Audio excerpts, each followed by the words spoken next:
जय Hind. My name is Anuj Kumar and welcome to study to peak. Recently I statement के अनुसार USA ने और यूके ने एक चाइना बेस्ड एजेंसी पर सैंक्शन लगा दिए हैं और इसका कारण बताया जा रहा है कि चाइना की ये जो एजेंसी थी वो एक स्पाइंग एजेंसी थी और ये स्पाइंग कैंपिंग चला रही थी यूएस में और यूके में, जिसके वजह से यूएसए और यूके की जो गवर्नमेंट थी उन्होंने चाइना बेस्ड एजेंसी पर सैंक्शन लगा दिए हैं। क्योंकि आपने सुना होगा यूएसए में होने वाले हैं प्रेसिडेंशियल इलेक्शन और आज के टाइम पर ये काफी ईजी हो गया है दूसरे कंट्रीज के लिए कि वो जिस कंट्री में इलेक्शन होने वाले हैं उसके इलेक्शन के रिजल्ट्स को चेंज कर सकती है और यही काम कर रही थी चाइना बेस्ड एजेंसी यूएसए में, क्योंकि जो यूएसए के प्रेसिडेंशियल इलेक्शन है वो काफी नजदीक है और हो सकता है कि इस स्पाइंग एजेंसी के वजह से यूएसए के जो रिजल्ट्स आने वाले इलेक्शन में उस पर कोई असर देखने के लिए मिले। यहाँ पर आप आर्टिकल पढ़ेंगे तो USA UK sanction एलिज्ड China based hackers for targeting voters and critics. आज के टाइम पर आप बात करोगे तो इंडिया भी इस चीज में पीछे नहीं है।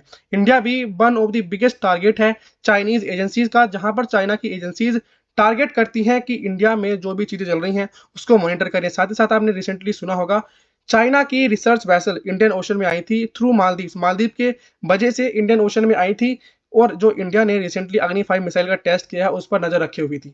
और बेसिकली इन स्पाइंग एजेंसीज और ये जो रिसर्च वेसल्स होती हैं इनका काम आज के टाइम पर यही है कि दूसरे कंट्री में क्या चल रहा है और कैसे उस इंफॉर्मेशन का इस्तेमाल करके चाइना उनको बीट कर सकता है। इवन आज के टाइम पर जो हुआ, जो यूएसए ने और जो ब्रिटेन है उन्होंने साथ में मिलकर चाइना की जो ये स्पाइंग एजेंसी थी उस पर सैंक्शन इंपोज किए हैं, क्योंकि ये एक साइबर स्पियोनेज कैंपिंग चला रही थी। इवन आप बात करोगे तो जो लॉ मेकर्स होते हैं, academic and journalist, even companies जैसे कि डिफेंस कॉन्ट्रैक्टर्स, उन पर भी ये नजर गड़ाए हुए थी। वे भी इनके एक टारगेट थे और इसके वजह से आप देखोगे तो काफी ज्यादा हुआ मचा हुआ था यूएसए में और यूके में। और ये जो हैकिंग ग्रुप है जिसकी हम बात कर रहे हैं इसका नाम है एडवांस परसिस्टेंट थ्रेट 31। इसको APT31 कहा जा रहा है और कुछ स्टेटमेंट तो ये भी कहती हैं कि ये चाइना की ही एक मिनिस्ट्री ऑफ स्टेट सिक्योरिटी जो है उसकी ही एक ब्रांच है।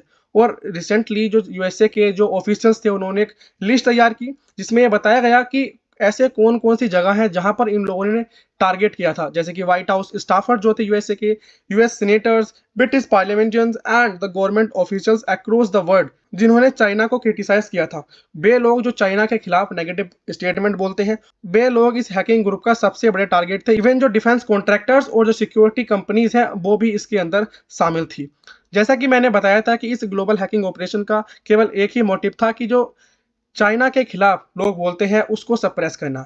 चाइना के खिलाफ जो नेगेटिव कमेंट्स, जो चाइना का विरोध करते हैं, नेगेटिव कमेंट्स देते हैं चाइना को, उसको बेसिकली शांत करने के लिए या उन लोगों को ये अपने ट्रैप में फंसाने की बात कर रहे थे। और रिसेंटली जो यूएस के प्रोसिक्यूटर हैं वो एक कोर्ट में कहते हैं कि ये जो एजेंसी थी इन्होंने जो वर्क अकाउंट्स होते हैं लोगों के, पर्सनल ईमेल्स होती हैं और साथ ही साथ ऑनलाइन स्टोरेज और टेलीफोन कॉल रिकॉर्ड्स को भी, जो मिलियंस ऑफ अमेरिकन और मिलियंस ऑफ जो यूनाइटेड किंगडम के लोग थे उन पर नजर रखे हुए थे। इसके वजह से जो वहां के लोग हैं उन पर भी काफी बड़ा थ्रेट हो सकता था अगर वे इस चीज का कुछ गलत मिसयूज कर लेते, तो उसके वजह से जो यूएसए में है काफी बड़ी हड़कंप मच सकती थी। इवन आप आगे भी देखोगे जो चाइनीज डिप्लोमेट है जो यूके में और यूएस में रहते हैं उन्होंने इस एलिगेशन को कंप्लीटली डिसमिस किया है, ये कहते हुए कि ये कंप्लीटली फैब्रिकेटेड है, फेक है। बट अगर आप आगे देखोगे तो मिनिस्ट्री ऑफ स्टेट सिक्योरिटी है चाइना की, वो ये कहती है कि जो यूएसए की नेशनल सिक्योरिटी एजेंसी है उन्होंने रिपीटेडली चाइना की जो टेली कम्युनिकेशन जियांट हुआई टेक्नोलॉजी है उसमें काफी टाइम पेनिट्रेट किया है। इवन आप बात करोगे आगे तो 2018 में भी जब यूएस के प्रेसिडेंशियल इलेक्शन होने वाले थे तब भी सिमिलर थिंग देखने के लिए मिली थी कि जो चाइना की कुछ स्पाइंग एजेंसीज हैं वो वहां पर काम कर रही थी against the USA election. Even India के भी जो लोकसभा इलेक्शन है वो काफी पास में है, 19 अप्रैल से इलेक्शन शुरू हो जाएंगे और हो सकता है कि चाइना इस पर भी अपनी नजर घुमाए और हो सकता है कि आने वाले जो रिजल्ट है चाइना कुछ सोशल मीडिया का इस्तेमाल करके या जो लोग हमारे इंडिया में रह रहे हैं उनका डाटा ब्रीच कर कर कुछ नेगेटिव इंपैक्ट इंडिया में जो इलेक्शन होने वाले हैं उस पर करके दिखाए। इवन आप आगे देखोगे तो 2020 में भी जो चाइना के हैकर्स थे उन्होंने उन लोगों पर भी टारगेट किया था जो यूएसए के प्रेसिडेंशियल कैंपेन में वर्क कर रहे थे, साथ ही साथ उनको मैलिशियस ईमेल भी भेजी थी।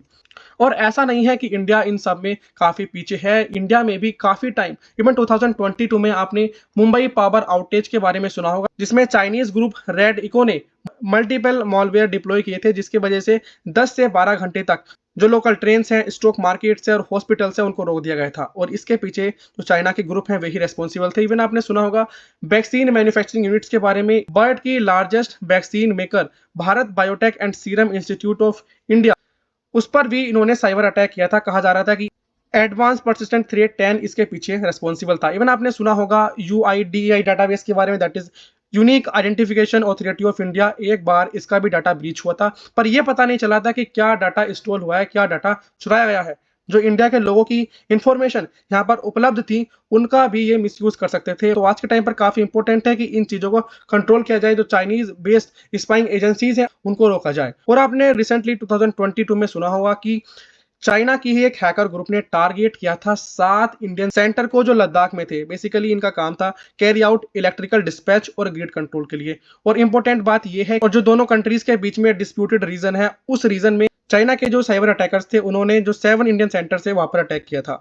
और आप इस बारे में क्या सोचते हैं? क्योंकि आज के टाइम पर साइबर अटैक धीरे धीरे बढ़ते जा रहे हैं और ये काफी इंपॉर्टेंट है इन चीजों को कंट्रोल करना। और जैसे आज के टाइम पर चाइना एक्ट कर रहा है अगेंस्ट द वर्ल्ड, और धीरे धीरे इवन यूएसए, यूके, इंडिया जैसे कंट्रीज में अपनी स्पाइंग एजेंसीज को बढ़ा रहा है, ताकि चाइना इस इंफॉर्मेशन का इस्तेमाल करके अपना आप को और ऊपर ले जा सके और किसी भी तरीके से जो और कंट्रीज हैं उनके रिजल्ट्स को डिस्ट्रॉय कर सके। आप इस बारे में क्या सोचते हैं? कमेंट सेक्शन में बताएं।